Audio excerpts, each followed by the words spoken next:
Long time. Been a while. Hope all well. All well, all well. What about you? Very well, thank you. Yeah, before the others come in, I just wanted to say Aruna ma'am's mum is in the hospital. So she Okay. just came out of the ICU. So she's joining us from there. I don't think she's realized the camera's on, um, but Okay.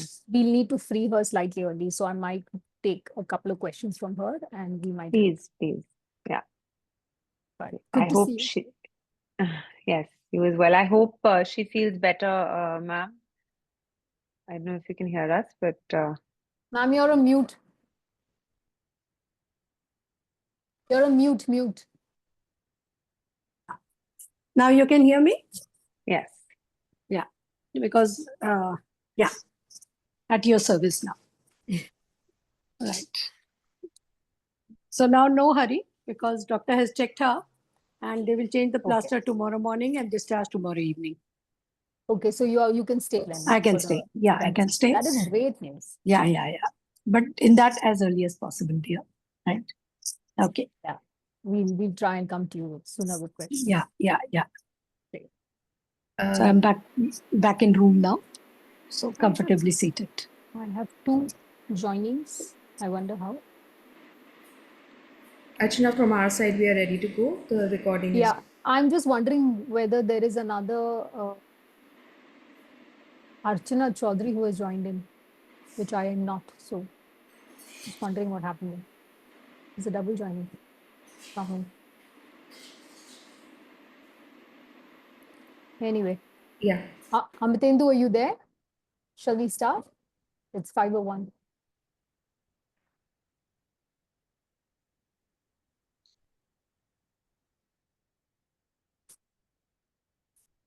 Yes. Perfect. We're recording? Ready to roll? Yes. Yeah. Perfect. Thank you so much. Good evening, everyone, and thank you for joining us. I'm Archana Chaudhary from Climate Trends, and I'll be moderating today's important conversation. We're meeting at a very critical moment in global economics as well as climate policy. We know that President Donald Trump's decision to impose sweeping tariffs, which have targeted countries including India, China, and a host of others, almost all countries in the world. This has sparked a wave of uncertainty that is unprecedented. And India has been hit with a 26% reciprocal tariff, so we know that we now have a 90-day window to respond. And the WTO has already revised global trade projections downward. We're seeing many countries trying to renegotiate their positions with the US.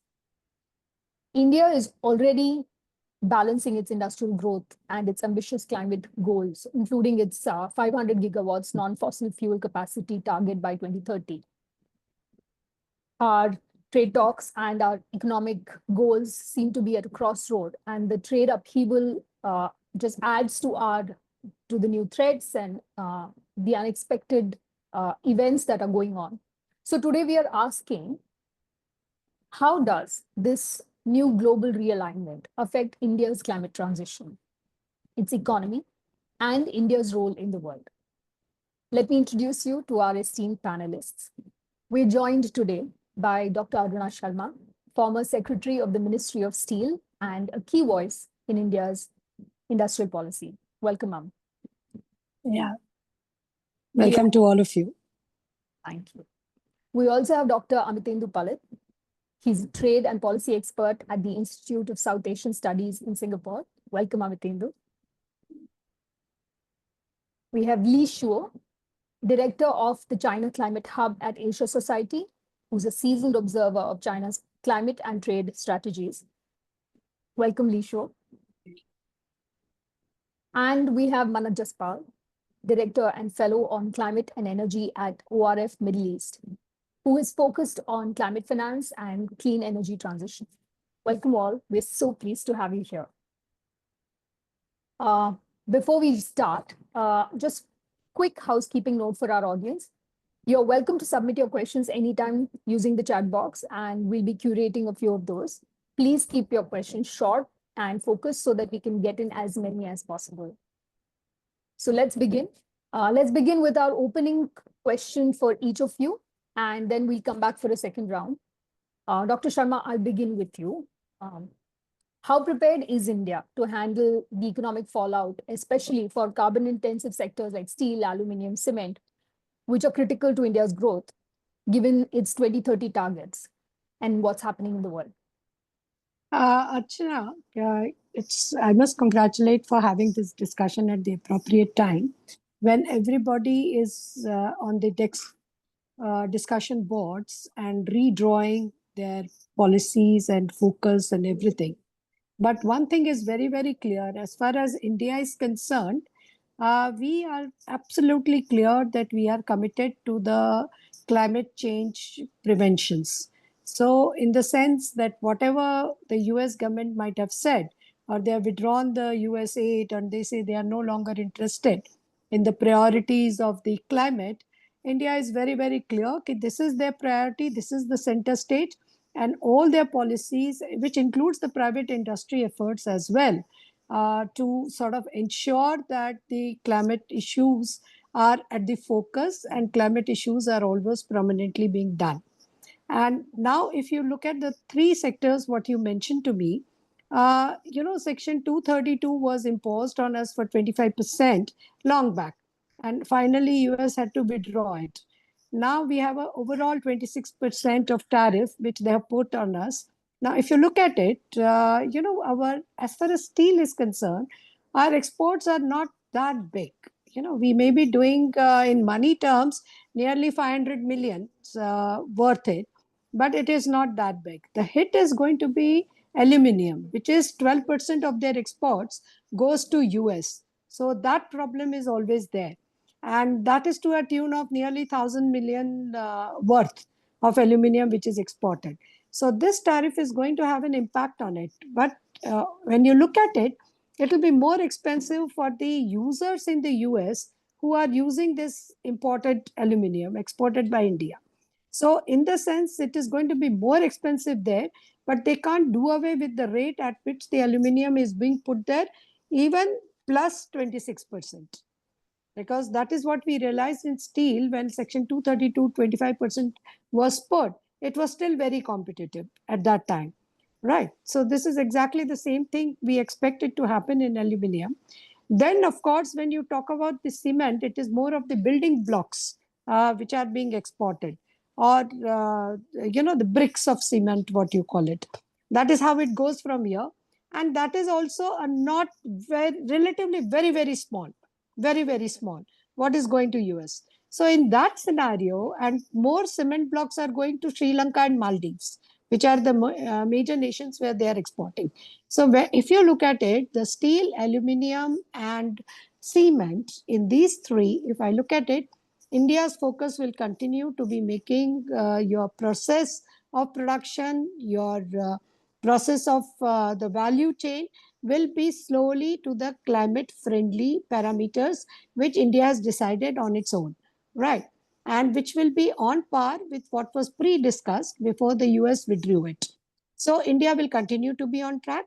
And besides aluminium, rest of the export, all of the exports will be competitive in spite of 26%. But aluminium is going to take a hit because 12% of the exports are there. And it is not very easy to get an alternate market for it in case the US consumer is not accepting it with plus 26%. So that is where it is going to stand as far as these three major elements are concerned. And that is how it will going to proceed further. Thank you. So basically, the Indian trajectory does not really change from Yes, from what it will has not set for change. itself. And maximum, like even aluminium, if you see, it is only 12% of their total exports. Yeah. So it's okay. They'll try to look at the alternate markets in case the US consumer is not able to absorb that 26% of tariff increase. Thank you. Thank you for that. Let's move to Dr. Palit. I'll come to you next. Because as China imposes export controls on clean energy imports also, I mean, that's the other side of this, right? In this big war that's happening between US and China, there is obviously retaliation from the other side, and there is like ma'am just explained, a rejigging of supply chains. What does that mean for India's renewable targets? Because if you do you see any room for an India-China collaboration to safeguard climate progress? Or do you see this rivalry dominating the next phase of our energy transition? Archana, thank you very much. First, thank you for inviting me to this very engaging conversation on an excellent subject, very pertinent, very timely. I think I will address the question that you put up in this perspective that there is a particular target that India has set, and achieving that target is essentially very critical for India, largely because of the fact that India is the most populous country of the world at present. And insofar as the global achievements and targets of climate friendly existence is concerned, what India does means a lot for the world as well as for itself. I think that is a perspective that one has to accept in the beginning. Now, if we keep that goal at the back of the mind and see the current developments around us, I think there are two implications of that. The first is that there is obviously immediate attention on tariffs. The United States reciprocal tariffs, the Section 232 tariffs, the retaliatory tariffs that have come from China, the way countries like Canada and Mexico have reacted, also the way the European Union is taking countermeasures. And then there is this greater uncertainty that follows immediately after that, because the tariffs, while after having been announced, have also been put on pause. And there are bilateral negotiations that are happening all around. Yes. This, if you combine that there is a tariff band that has come into play, which means that all items are going to become expensive. There is inflation, which is on the horizon. There is a global recession, which is waiting to happen. Those ominous outcomes are already there. And then on top of that, there is great policy uncertainty. I think the implication of both has an impact on the world's efforts to tackle climate change, and that includes India's. So, at one level, there are two immediate factors. First, if there is an increase in the imported inflation into the country, that is immediately going to expand or sort of hit the expansion of the renewable technology and mechanisms and the products that are used. But for example, if you look at solar panels and solar modules, to the extent by which there is an import dependence on it, there is going to be an increase in costs. There is going to be an increase in cost of the sourced material. There is going to be an increase in cost for a variety of services that are provided around it, as well as on shipping and logistics. The second part of it is that it is obviously important for India to stay committed to its renewables target, but it is also important to understand that it is essential that a significant part of the world also on its own stays committed to these targets. Because unless there is collaboration, the target by itself is not achievable for any country. In India's case, what is important are investments. There is a level by which the government can support these efforts, but if we look at issues macroeconomically, what we are seeing is that in India, the capex has been very high, the government capex. Unfortunately, that capex has not been accompanied by an equal amount of increase in private investments. So today, for example, if one looks at something like the steel industry, which is light on the firing line from the carbon border taxes, it is obvious that the relatively larger enterprises, the scale intensive enterprises, are in a better situation to handle this as opposed to the MSMEs. And it is the MSMEs who are critically dependent upon a rules-based order. It's very important for them to ensure that the rules-based order is functioning the way it should function. Now, if that is the case, then there is definitely a cause for concern. Because for the MSMEs, there is a great amount of uncertainty, as it is there for the large enterprises, because the large enterprises will be sourcing from the MSMEs. The MSMEs will not be able to plan their capacities in advance. Their own targets are going to be affected in terms of the conditions that surround them. And this is where the likelihood of private investment, including foreign private investment, is probably going to be something that is not very robust. Now, if that is not very robust, then I actually go to the extent of suggesting that if the current conditions persist, and if we don't see breakthroughs, it is difficult to define what are breakthroughs, but if we don't see breakthroughs, if the current conditions persist, then the deadline for achieving the renewables is going to get pushed. Because there's going to be a lot of reconsideration of strategies and targets and planning around the production, investment, resource mobilization that will become essential. So I'll stop there. That is a very crucial point, and thank you for raising that risk. And we'll come back to this point later. But I'd like to go to Li Shuo for your comments now, because from what we've been speaking now, the one crucial aspect of this debate is also how will China react and how is China recalibrating its own approaches? Is there scope for a genuinely coordinated Asia-led leadership in that vision, or do you think that this is going to be more of a China seeing itself as a regional, role primarily through a national lens and reacting to the US from that perspective, or is there going to be, an increase in the way they cooperate, or the way Asian nations can cooperate? Sure. Well, thanks very much for having me, Archana. A very good question and also very timely discussion. Let me say a few things. Number one, I think as a result of the trade war and the current U.S. economic and trade tensions, I think a lot of countries that are sandwiched in between the U.S. and China could see both opportunities and challenges in their own industrialization, in their own trade and economic policies. Opportunities, for example, could lie in those countries supporting and supplying the U.S. market, a highly lucrative market. Potentially, India can play a role in there, and that if that's the case, then it will be a good opportunity for India.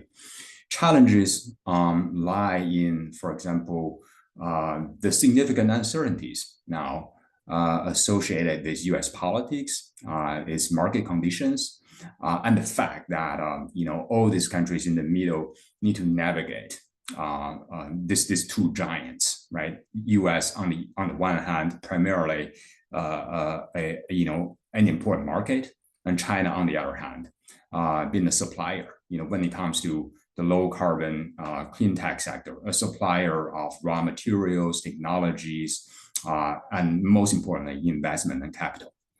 So how do all those countries, including India, navigate the G2 relationship? I think will be a big theme over the next couple of years. Now, on your question, could there be kind of a Asia or pan-Asia response to the current trade tensions? One thing that I want to point out to our audience is that as a result of the US-China trade war, there will be increasing kind of going globe from Chinese companies, partly because they cannot supply directly the US market anymore, right? Based on the very high tariffs that China received. So we'll increasingly see two things. Number one, Chinese products in our field, low carbon products, solar panels, wind turbines, electric vehicles, batteries, and so on. We'll see Chinese exports to other parts of the world. Good quality, rather low cost, high quality products. But secondly, we will also see Chinese investment going around the world in the form of China's, where Chinese companies setting up factories. In countries like Indonesia, Brazil, many Gulf countries, North Africa, and so on. Setting up solar factories, EV plants to manufacture those low carbon products in those countries. So these two things, I think, will increasingly be the trend over the next couple of years. I think an increasingly important question for India is how will it deal with the Chinese export inflow and also Chinese investment? How will it position itself, right? Potentially on the receiving end of it. Is India interested in receiving those products and investment? And if so, what conditions, might India want to attach to those investment and export? And of course, the highly delicate bilateral relationship between India and China will factor into all this. There might also be hesitation or reservation from the Chinese side to, for example, transfer some of the technologies or capital. So overall, I'm seeing a highly dynamic picture in Asia, and in particular between China and India. Thank you for that, Lisho. And we will come back to this China dynamics and China investments, hopefully later in the conversation. But let me bring you in now, Manat. Your writings, you have been raising concerns about challenges that India's green manufacturing sector can face, given its reliance on imports for critical components. Now we're at this critical juncture and caught between this trade war and the uncertainties, global uncertainties. You're sitting in a very, so you're studying a very interesting geography also. Maybe if you could tell us a little bit about how you see things from your vantage, and whether there are financial and trade levers that India can pull to stay on track, given what we know now. Sure. Thanks, Archana, for having me here, and great to be with such, insightful panelists. I think, firstly, on just broadly any kind of a trade war, there is so much volatility and policy uncertainty that it puts both investors and manufacturers on a back foot. Investors, because they have to make, multi-year, long-term investments, and those timelines begin to look, uncertain.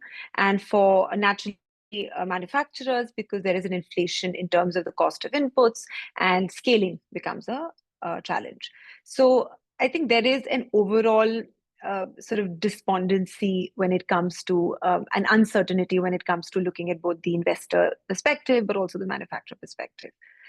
Now, I want to maybe touch upon the positive aspect of this. I think when you specifically talk about India, yes, energy transition and climate change is a priority from an environmental perspective, but more than that, or rather as an equal imperative, is also the economics of it, right? Energy transition today is an economic imperative. Just as an example, and because where I'm coming from, now that, in the UAE, we have the UAE committed to investing about 100 billion in India across sectors from manufacturing to retail to infrastructure and energy. Very recently, I believe only last week, the Altera Fund, which was set up during COP28, invested over, I think, about $100 million in a green energy platform based out of Bombay, Evren.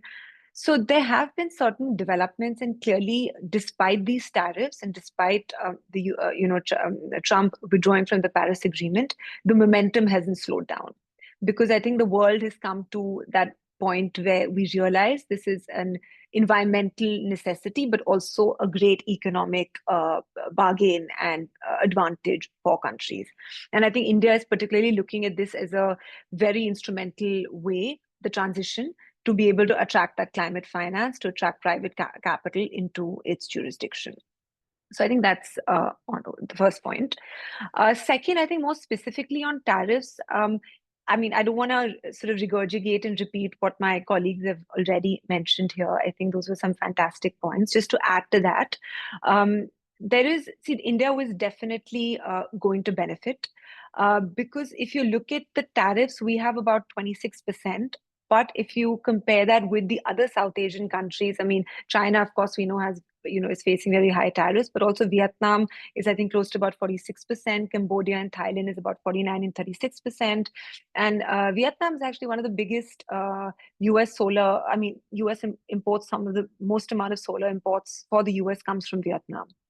So if you look at the comparative, in absolute terms, certainly there will be an impact in terms of tariffs. But if you think of it in relative terms, India in some sense has come off, has got the easier way out if you compare it with the other Southeast Asian countries, not just China.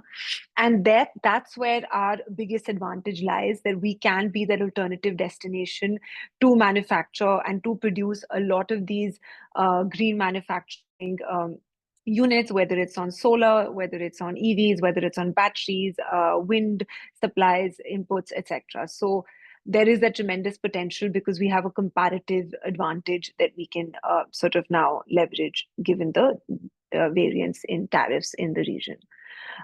So I think there is definitely that potential. I think just maybe to add to Lee's point as well on China specifically, yes, China will be impacted from the US tariffs, but also at the same time, if you look at the statistics and trends over the past few years, I think China has been pretty preemptive, and they have started moving a lot of their investments to other emerging and middle and low income countries as well.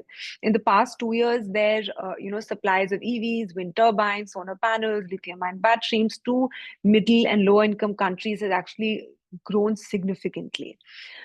So I think that's there is some degree of offsetting that maybe China is also perhaps doing.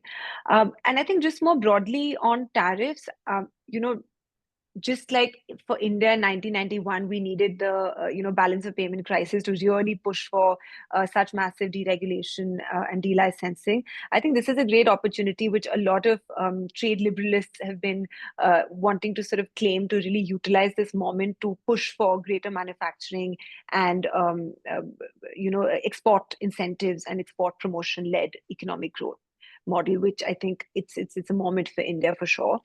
And I think there is another opportunity, and I'm happy to get into more details later in the follow-up, but I think I'll end by saying that there is a lot of potential also for India to really strengthen its position, because I think we all know WTO is defunct today. There is a lot of scope, and it leaves a void in the global world order to build institutions that are more inclusive and that actually work. And in that sense, I think India can play a very strong role through its leadership in, whether it's the I2U2s, the IMEC, the G20, the COP. So I think there is a lot of potential for India to demonstrate its leadership in the energy transition space as well. Thanks, Manat. And we will come back to that bit about what other platforms can probably do for India. And thank you. That was our first round of questions. And before we move to the second round, a reminder to our audience, you're welcome to drop questions in the chat, and we'll pick a few for our panelists. Meanwhile, let me come back to you, Dr. Sharma. If I can ask you, the point that Manat was making about other platforms and other how trade can, how India can take advantage of how the trade routes are being rejigged. We're also having bilateral agreement conversations with EU, with US itself, with UK. How do you see these trade agreement conversations playing out, and how do you think that they will affect India's short-term and long-term plans, especially given its 2030 goals?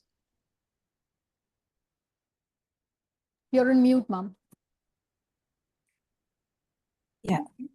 We have to be very, very careful on the bilateral agreements, because our experience in the past has not been favorable.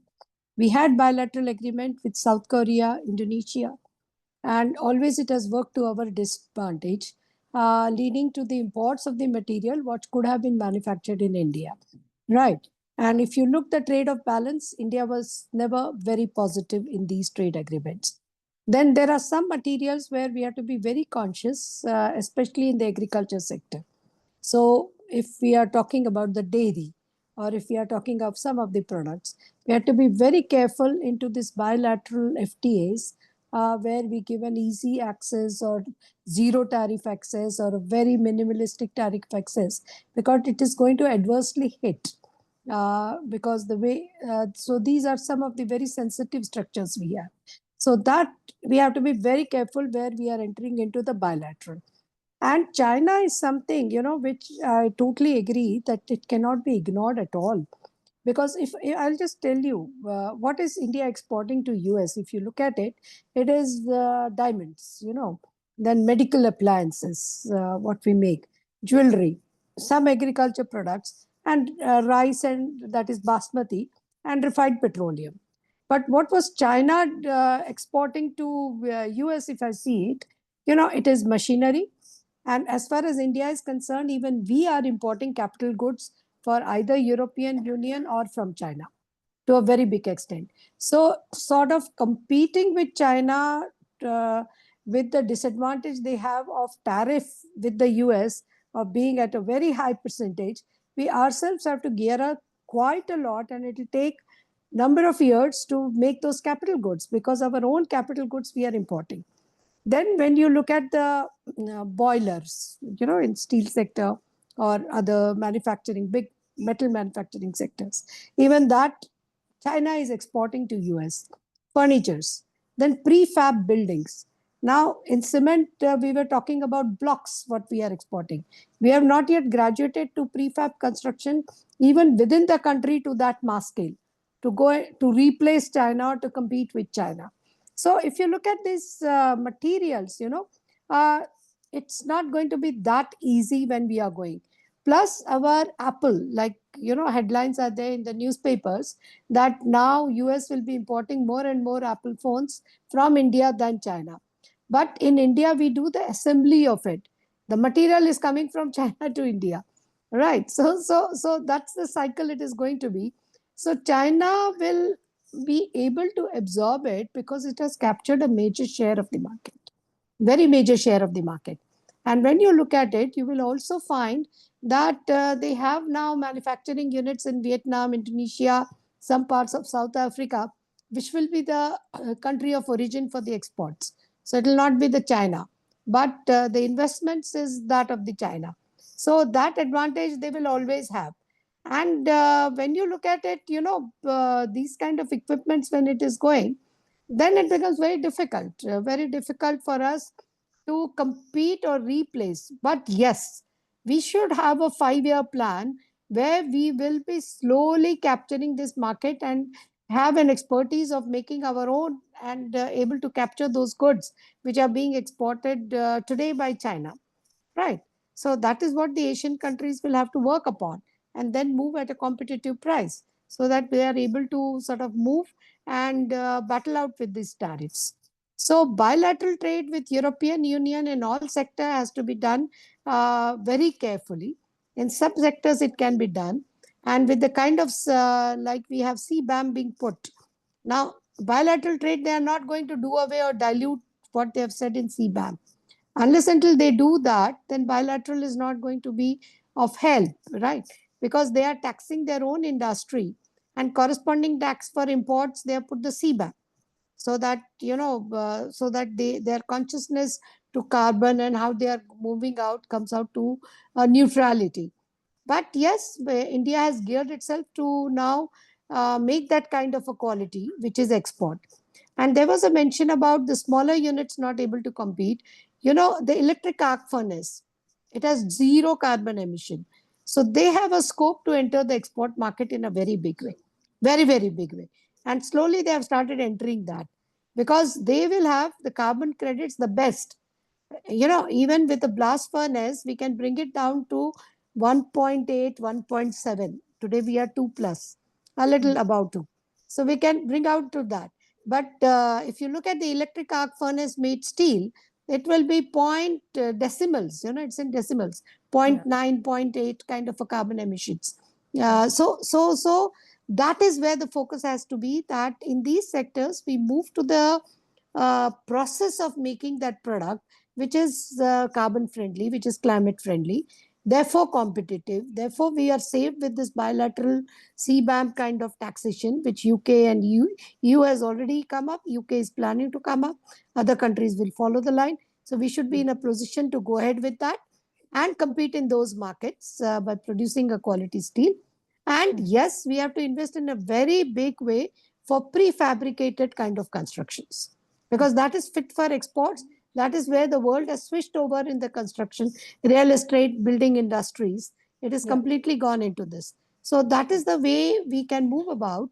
So when you look at it, the bilateral trade has to be done very, very carefully, reading between the lines. It's not a panacea to the tariffs. Definitely not.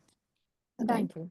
Thank you, ma'am. So that's a risk you're raising, and you've given me a great segue to come to Amitendu with my next question, because then if we are going to change the way we manufacture and try not to rely on partners who on trust, or where we got to be careful about how we shape our trade agreements, then I have to come back to this whole thing about manufacturing, and even if you're manufacturing prefabs, um, Amitendu, you raised this very important point of inflation, and the fact that that is one of the biggest, the inflationary environment and how it could affect India's ambitions is a big part. But if we're going to continue with this, with the idea of manufacturing, then how does India manage this particular risk in terms of it's already heavily dependent on trade imports. Affordable capital is an issue. So how big is this risk and what needs to be done to manage it? Archana, I think the point that repeatedly comes up is that there is obviously no denying the fact that there is a commitment to sustainable development, which is ingrained now, which is basically organic in character, and nobody would actually want to deviate from that commitment, whether it be the businesses, whether it be the policies, whether it be the consumers. In terms of consciousness, awareness, there is that commitment which is non-negotiable and which is undisputed. But the problem that comes at every stage is that every intention, when it gets translated to efforts on ground, needs to be bottom up. And for turning up to that process, implementing that process which actually yields the desired outcomes, you need investments. Now, this is where I think eventually the question comes down as to who's going to bail the cat. When we look at MSMEs, there is obviously no doubting the fact that the MSMEs would want to align the standards of their products to those of the G7 markets, those of the OECD markets.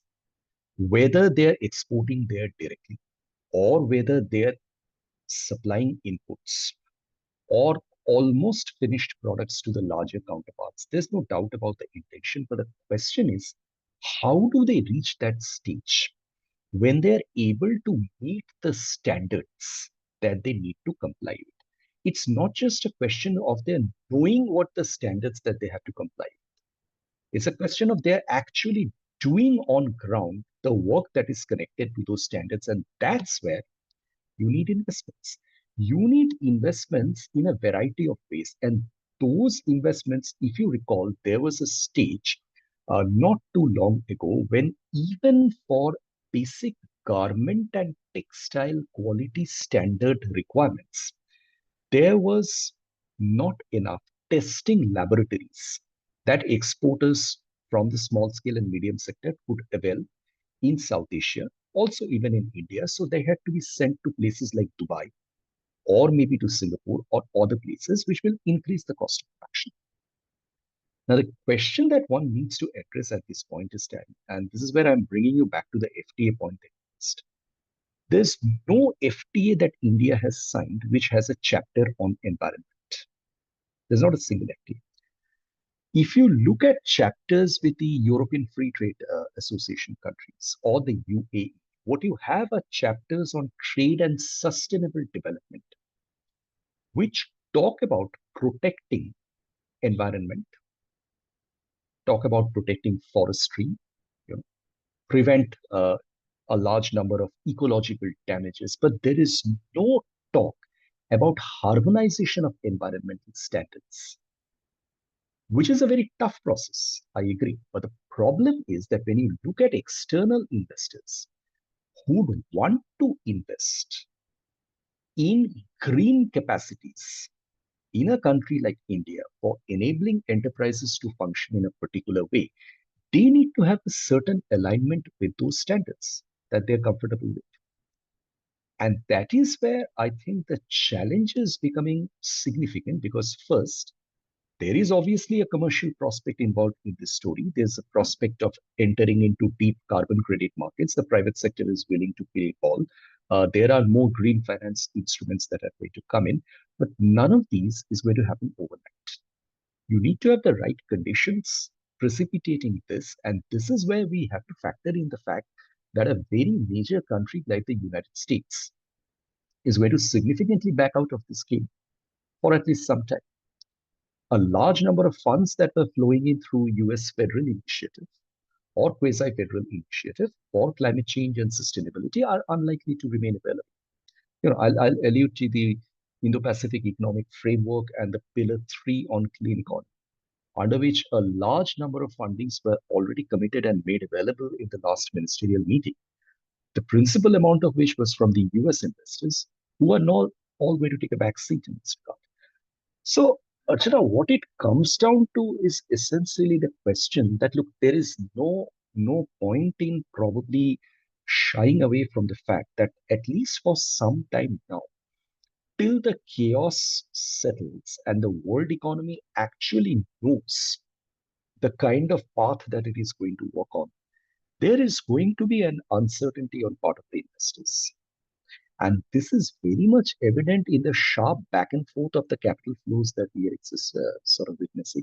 This is very much evident in the hesitation on part of long-term investors in looking at emerging markets, not just India, but also a large number of other emerging markets around the world, because they themselves don't really know how much of policy preparedness and internal regulatory management these countries will be able to do at a time when they are variously engaged in all kinds of binary negotiations and strategic damage control.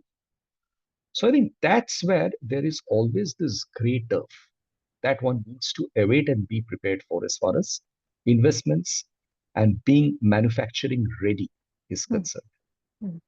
Thank you. Thank you, Amitabh. That's a very, very valid point that you've raised, especially the bit on the fact that there will be uncertainty and it is going to continue for a while till we readjust. There is a new system in place and there is readjustment, which actually brings me to the other thing that we just discussed before this in terms of if we're talking about bilateral trade agreements, we're also looking at other groupings. And Lisho, if I can come to you with this, because you talked about how China is looking at investments overseas, is looking at bringing in manufacturing elsewhere, but there's also this other aspect which Anushka has raised also in terms of alliances. And for instance, the global south, BRICS is something that we've talked about a lot in the last 1 year. We've heard a lot of noise around it, and Manat, it'd be great to have you also probably chime in a bit on this. But does the south-south blocks and the fact that there is talk about this new world order, does that really is that something that you see strengthening in the chaos that is happening? Which direction do you see this headed to? Sure. No, I think that's a very good question. I do see the China Global South line strengthening in light of President Trump and his trade policies. Primarily, as I mentioned before, in the form of China increasing its FDI, foreign direct investment, to other global South countries, sort of aligning its huge industrial capacity, know-how, and its capital and finance with the industrial aspirations, right, of countries like Indonesia, Thailand, Vietnam, Malaysia, Brazil, and so on.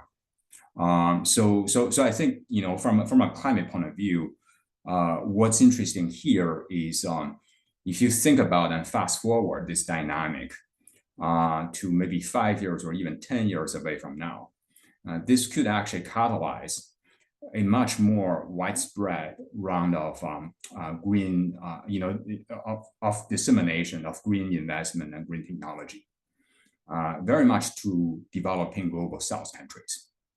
And those countries might actually emerge to be the industrial leaders in the green economy, right? Surpassing some of the traditional industrialized global North countries. Now, India actually is at an interesting position here. I don't necessarily count India as a global south or a typical global south country in this regard. Because if you think about the difference between India and much of the other countries that I just mentioned, Vietnam would be a typical one, Indonesia, and so on. India, I would argue, is the only one that is interested in supplying the US market, while at the same time having hesitation. And I should say this hesitation is a two-way street. Hesitation on Chinese inputs, right? Vietnam does not necessarily have that concern. Indonesia does not necessarily have that concern. They're interested in supplying the US market, but they're also interested in receiving Chinese inputs, right? Technology, capital, and so on. So India is an exceptional case here. So from an intellectual point of view, it will be very interesting to see how India navigates this dynamic. What I could see is definitely more uncertainties for India to cope with, and its relationship with China, with the US, and the US-China bilateral relationship, I think will very significantly shape India's discourse.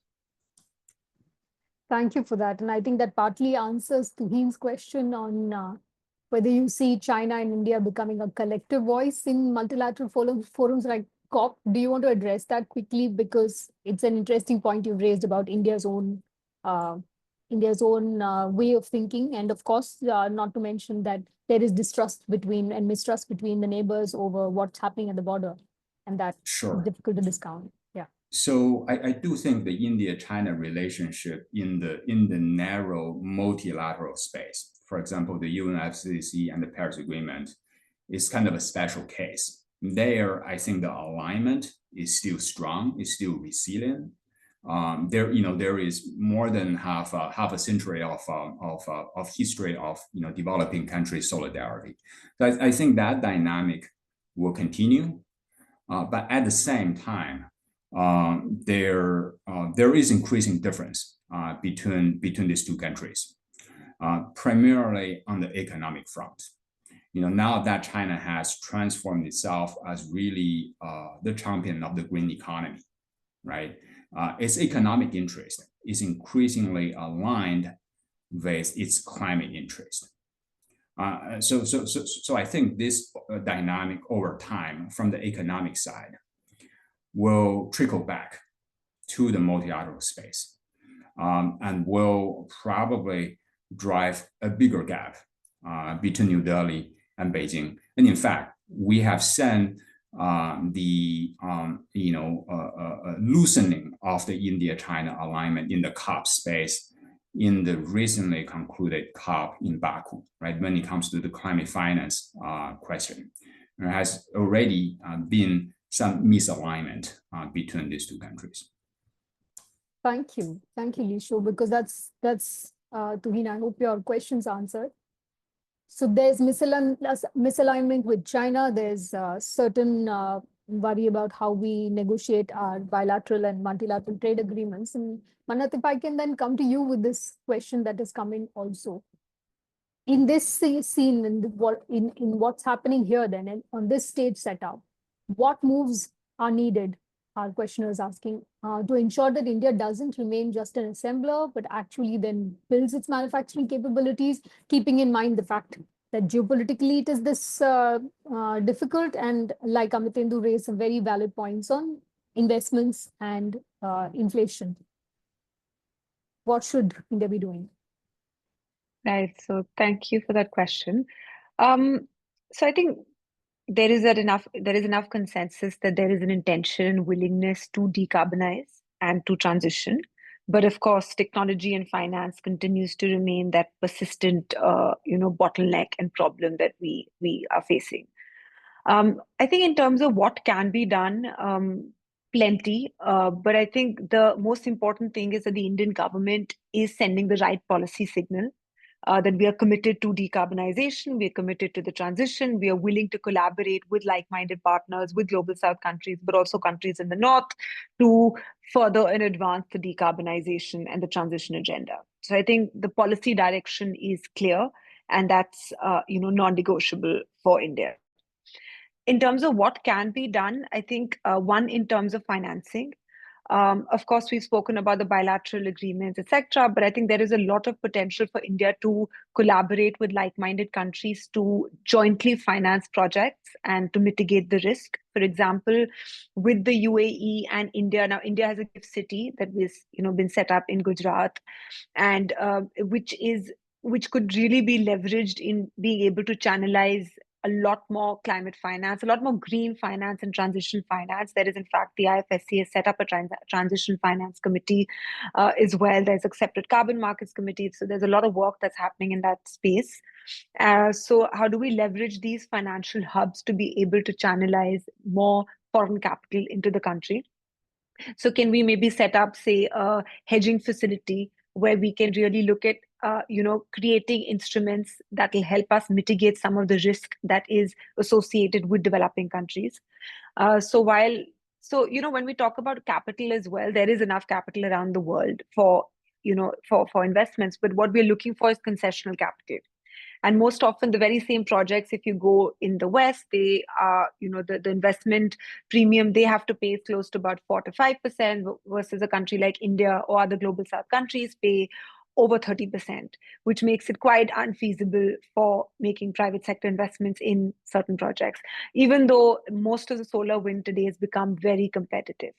But we're looking at other projects, say, can we explore investments in alternative battery chemistries, right? Like we know China has made tremendous progress in lithium ion, but India is now looking at exploring alternative chemistries, and they have taken out a PLI, and really they're pushing for alternative technologies that we could perhaps get a better head start on.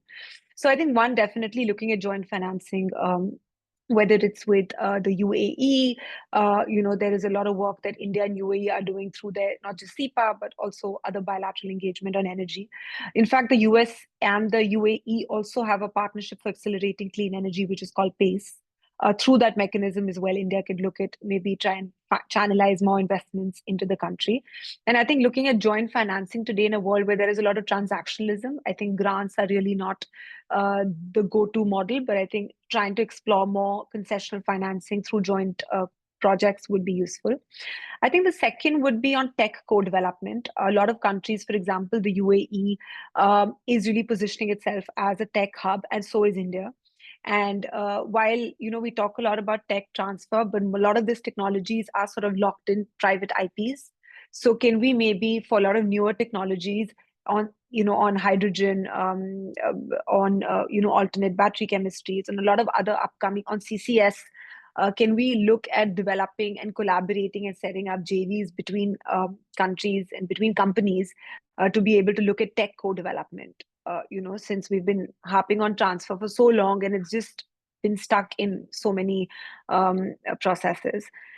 I think third would be on through how can we leverage a lot of these minilateral groupings, and for example, the IMEC, for example, the I2U2, can we set up certain green infrastructure projects? The idea is to set up a connectivity project, but how do we really ensure that these minilaterals can ring fence the climate agenda and really encourage more green trade through these programs? Can we really have that kind of a clause in these kind of negotiations? And I think really looking at now broadly on multilateral fora, whether the G20 or the BRICS, and as Dr. Palit also mentioned, that we need to really start standardizing and harmonizing the policies and regulations and taxonomies and standards.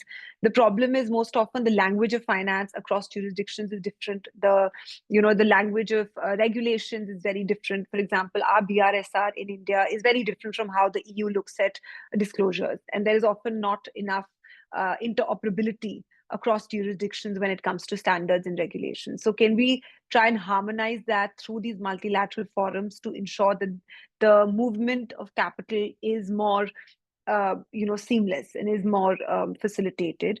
Yeah. And I think lastly, I want to really focus on the point of green labor and skill sharing. I think, while we are pushing for a lot of green transition, there is a lot of scope for upskilling. And can we really facilitate and leverage a lot of these forums to be able to, push for green mobility, green learning, green capacity building, and labor force upskilling? Hmm.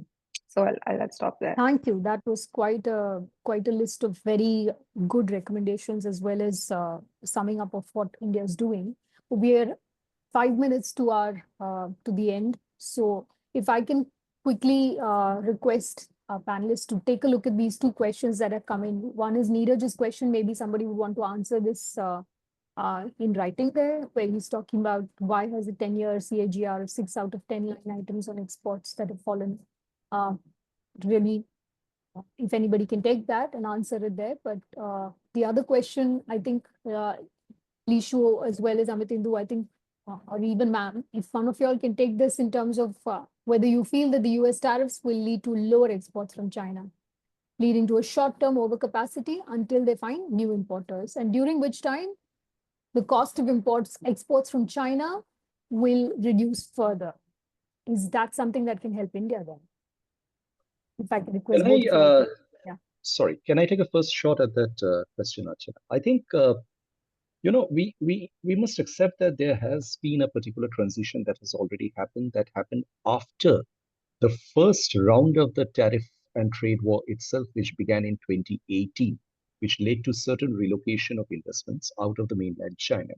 Subsequently, during the Biden administration, we had the China Plus One strategy, which led to a growth of these economies that we call the connector economies, Vietnam, Mexico, so on and so forth, from where Chinese manufactured products would try to access the United States market for avoiding tariffs.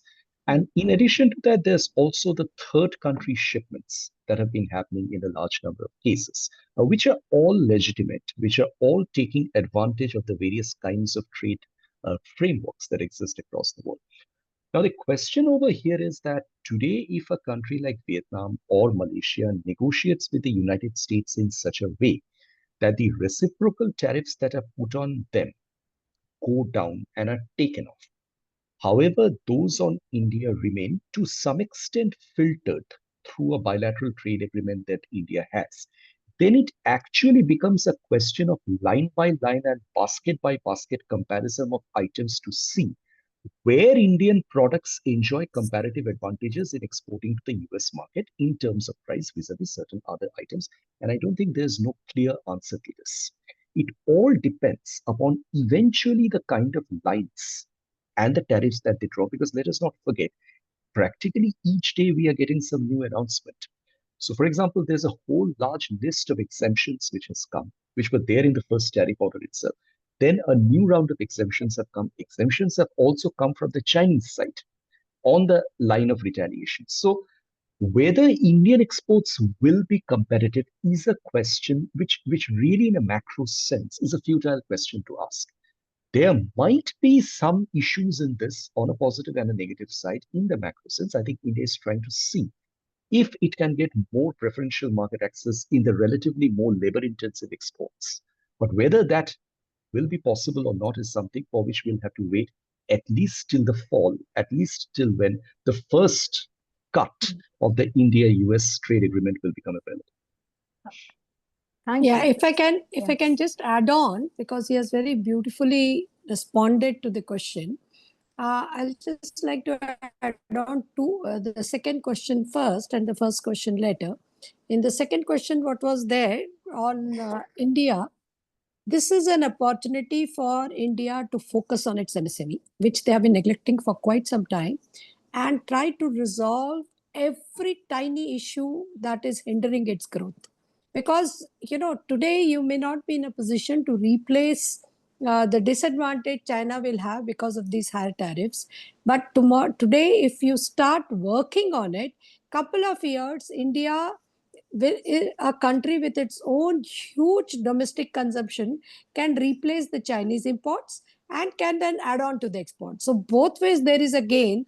if we start focusing on the issues of the MSMEs, because many of our manufacturing in the MSMEs are becoming traders. They have been importing from China and selling it here in the market instead of manufacturing themselves. So this is a good opportunity for India if you really want that, number one, your own domestic consumption to replace what you are importing, so reduce your import bill, and two, try to compete in the world market for all the goods that is there.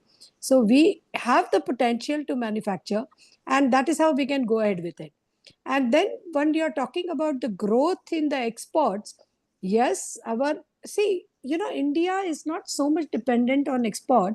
With 1.4 billion population, 80 to 90% is domestic consumption. Only there are few products which are 100% export oriented. So when I'm giving this example, whether it is textiles, whether you go for the agriculture produce, whether you go for the processed food, whether you go for the metals, any sector you take, we are a major consumer for it, 75 to 85%. So if we are able to replace the imports, that itself is a huge gain. And then have an export to a range of 20 to 30%. So that is how we should not get much worried with the reduction in the export, provided the domestic demand cycle is growing, which is where the attention has to be, and which is something completely under our control, irrespective of this tariff war. Thank you. Thank you, ma'am. Nisho, you want to just quickly say one word and then we can wrap up? Sure. Let me maybe address the other question, which is cheap Chinese overflow or oversupply to the global market. I think we'll definitely see that dynamic when it comes to some of the clean tech products, solar panels in particular. And in fact, we are already seeing that cheap Chinese solar panel export to Pakistan, the solar boom and there. That's just one recent case in point. Thank you. Thank you so much. So, Manat, do you have any last words to add? Yes, I just want to one really quickly. I think while tariffs are very important to look at, I think on one side we also need to look at CBAM on the other. Ma'am already raised that point, but that's extremely critical when you think of the manufacturing sector in India, because we're going to be hit from both sides. And while India is looking to set up its own, national carbon market, and the idea is that we need to retain the revenues as much as we can within our borders, and also, of course, push for green growth. I think it's important to balance a lot of these. It's not just the tariffs. I think there'll be a lot of other border adjustment mechanisms, etc. So I think we need to sort of be able to balance that out and make a more strategic decision on what sectors to prioritize and which one we need to really rely on imports in that sense. Thank you. Thank you for that. And thank you, all of you. It was a really rich discussion. There are no easy answers, that's obvious, but there is hope, and that is a lot. And I'll also like to thank our audience for joining us. This trade reshuffle will continue to unfold, and what is clear is that one good thing that is clear is that India's response in trade, in industry, and in climate will not just shape just its economy, but also its credibility as a global player in the sustainability space. So something that we will be watching, and hopefully we will have you back very soon to discuss once we have more clarity on where things are headed. But thank you for now for joining us, and we'll be sharing a brief summary and recording shortly. Until then, please stay engaged, stay informed. Thank you for being with us. You're welcome. Have a good day. Thank you. Thank you. Have a good Thanks day. so much. Bye. Bye. You too, Bye. ma'am. Take care. Bye, Vishwa. Right. Thank you so Bye. much. Bye. Bye.